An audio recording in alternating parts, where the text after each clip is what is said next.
सौराठ सभागाछी का एक बहुत ही पौराणिक और प्रतिष्ठित इतिहास है और मैं समझता हूँ विश्व में ऐसी कोई उदाहरण नहीं है जहाँ इस तरह का आयोजन होता हो सदियों सदियों से, जहाँ वर पक्ष के लोग जमा होते हैं और कन्या पक्ष के भी लोग आते हैं और आपस में बातचीत करके जो हमारा मैथिल ब्राह्मणों का एक वहाँ पद्धति चली आ रही है, इसको लेकर कई पौराणिक कथाएं भी हैं।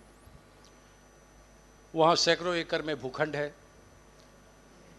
आजकल उस पर अतिक्रमण भी हो रहा है, कई वहाँ संस्थाओं का गठन भी हुआ है, स्वास्थ्य केंद्र वगैरह की भी बनाने की बात हुई थी लेकिन काम नहीं चला। पर्यटक केंद्र के बन जाने से उस महत्वपूर्ण जो उसकी ऐतिहासिक पृष्ठभूमि है उसके संरक्षण को एक बल मिलेगा। हमारे यहाँ एक सिस्टम है जिसको इधर मगध में तो सगाई बोलते हैं, वहाँ उसको सिद्धांत बोलते हैं। जो पंजीकार होते हैं उन पंजीकारों के पास इस विश्व में जहाँ जहाँ मैथिल ब्राह्मण लोग हैं उनके 7 पुश्तों की पूरी सूची होती है और उसको मिलान करके विवाह तय होता रहा है। ये हमारी पद्धति आज भी है। स्थिति ये आ गई है कि पंजीकारों की संख्या घट के अब 6-7 बची है और उनके जो उत्तराधिकारी होने चाहिए वो इस विद्या में या इस क्षेत्र में कैरियर न बना के कहीं दूसरे दिशा में रोजी रोजगार में लग गए हैं।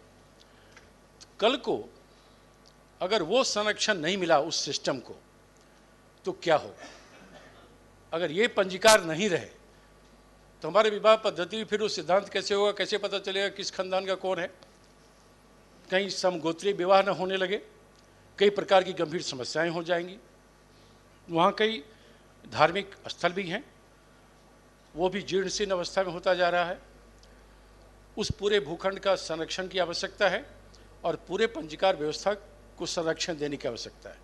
मैंने पहले भी कई बार इस बिंदु को उठाया था कि सरकार को चाहिए कि इस पूरे सिस्टम को अपना संरक्षण दे और वो जो पांडुलिपियाँ हैं जो मिथिलाक्षर में लिखा है उसको अगर आप कंप्यूटराइज करा दें तो यह सिस्टम आगे भी चलता रहेगा। तो इन तमाम चीज़ों को अगर हम देखें, वहाँ अब हालांकि वो भीड़ नहीं आती है। एक ज़माना था जब वहाँ हजारों लोग जुटते थे और विवाह तय होता था। ये मैं मानता हूँ कि वो संख्या सीमित हो गई है, लेकिन वो हमारी संस्कृति है और वो हमारी पद्धति है जिसको जीवित रखना और उसे अक्षुण्ण रखना आवश्यक है। तो ये बिना सरकारी संरक्षण के संभव नहीं है। उतने बड़े भूखंड में एक चारदीवारी हो जाए और उसे पर्यटक केंद्र के रूप में अगर हम डेवलप करते हैं तो वो आगे भी चलता रहेगा और लोगों को भी समझने में पता चलेगा कि हमारी ऐतिहासिक पृष्ठभूमि ये रही है, पौराणिक पृष्ठभूमि है, हमारा ये इतिहास रहा है। तो आने वाली पीढ़ियाँ भी उन चीज़ों को समझ सकेंगी। तो वो तभी संभव है जब हम पूरे पंजी व्यवस्था को कंप्यूटराइज कर दें, वहाँ की आवागमन की सुविधा को और बेहतर बना दें। वहाँ लोगों के ठहरने के लिए इंतजाम किया गया था पहले, वो जीर्ण शीर्ण अवस्था में आ गया है। अस्पताल, एक स्वास्थ्य केंद्र खुल जाए वहाँ, और भी कई ऐसी चीज़ें जो पर्यटन से जुड़ा है। तो मेरा मानना है कि वो एक बड़ा अच्छा पर्यटक केंद्र मिथिला के लिए होगा और उससे क्या होगा कि वो सरकार को भी इससे राजनीतिक भी लाभ होंगे, उस इलाके के लोगों को भी तो आर्थिक सामाजिक लाभ होगा ही होगा। इसलिए मैं चाहता हूं कि सरकार इस दिशा में गंभीरतापूर्वक इस अभिस्ताव पर सोचे और इस पर निर्णय ले कि सौराठ सभा को वो एक पर्यटक केंद्र के रूप में विकसित करे। अपनी संभावना फिर से नहीं तलाश रहे हैं माननीय मंत्री।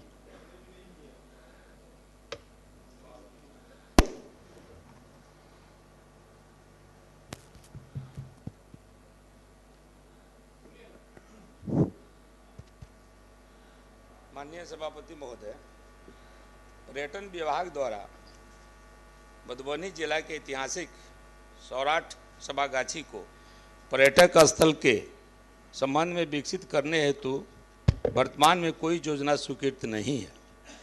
इस संबंध में जिला पदाधिकारी मधुबनी से विभागीय पत्रांक 492 दिनांक 5/3/2021 द्वारा प्रतिवेदन मांगा गया एवं पत्रांक 1208 दिनांक 26/7/2021 द्वारा स्मारित किया गया है जो अब तक अप्राप्त है।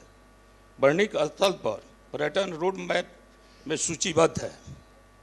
पर्यटकों की संख्या और निधि की उपलब्धता एवं विकास की प्राथमिकता के आधार पर पर्यटक स्थलों के विकास हेतु योजनाओं का चयन किया जाता है। अतः माननीय सदस्य से अनुरोध है कि संकल्प को वापस लिया जाए। महोदय, जैसा कि मैंने बताया कि इसका बड़ा ही ऐतिहासिक पौराणिक महत्व है।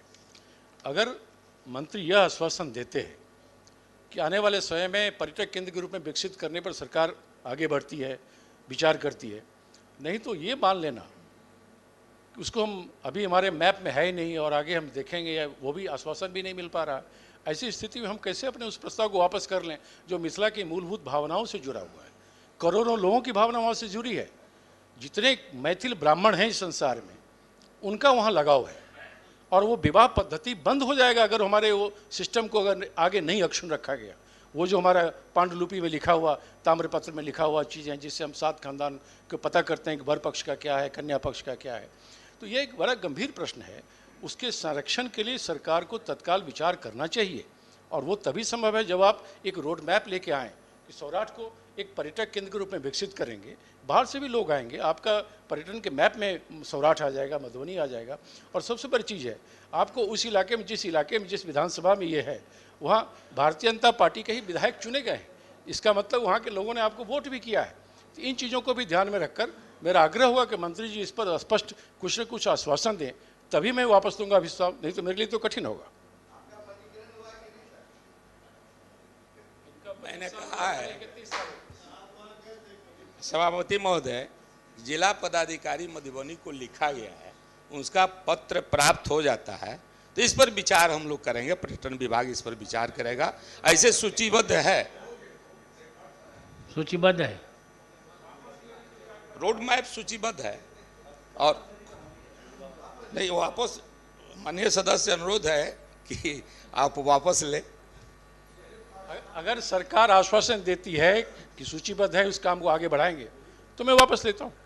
ठीक है, डन।